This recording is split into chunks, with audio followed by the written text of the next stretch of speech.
आणि आता महत्त्वाच्या घडामोडींचा आढावा घेणार आहोत वेगवान।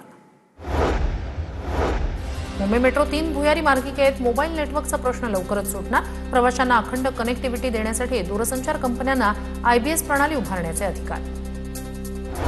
मुंबई महापालिकेच्या उपनगरीय रुग्णालयांमध्ये लवकरच डीएनबी अभ्यासक्रम सुरू होणार।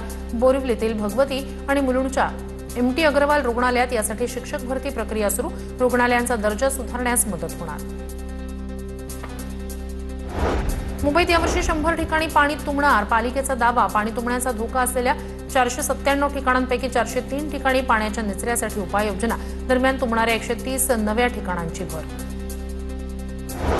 अंबरनाथ शहरातील नालेसफाईला सुरुवात। नगराध्यक्ष तेजश्री करंजुले यांच्याकडून नाल्यांची पाहणी। पूर्व आणि पश्चिम भागातील नालेसफाईच्या कामांचा घेतला आढावा।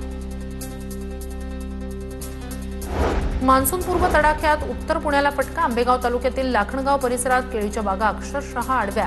अवकाळी पाऊस आणि वादळी वाऱ्यानं थैमान घातल्यानं शेतीचं अतोनात नुकसान। डोंबिवलीतील पलावा परिसरात ठाणे आणि नवी मुंबई पोलिसांकडून संयुक्त कोम्बिंग ऑपरेशन।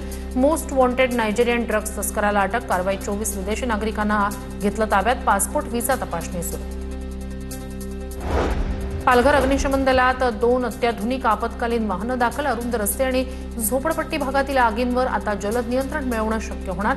अग्निशमन दलाची क्षमता आणखी वाढली। पुण्यातील खेड तालुक्यातील चासकमान धरणाच्या बॅकवॉटर भागात माती वाहतूक करणारा डंपर उलटला। सुदैवानं डंपर पाण्यात जाण्यापासून बचावला। अनधिकृत माती वाहतुकीच्या चर्चांना पुन्हा उधाण। आगामी स्थानिक स्वराज्य संस्था निवडणुकांच्या पार्श्वभूमीवर पुणे जिल्हा प्रशासनानं प्रारूप मतदार यादी केली जाहीर। मतदारांची नावं आणि तपशील समाविष्ट करण्यात आल्यानंतर नागरिकांना यादी तपासून त्रुटी असल्यास हरकती नोंदवण्याचं आवाहन। पुण्याच्या शिरूरमधील सोने सांगवी गावात विद्युत रोहित्र चोरीच्या घटनांमुळे शेतकरी दुहेरी संकटात। 10 ते 12 रोहित्र चोरीला गेल्यानं शेतीपंप बंद पडले। पिकांना पाणी देता येत नसल्यानं मोठं नुकसान।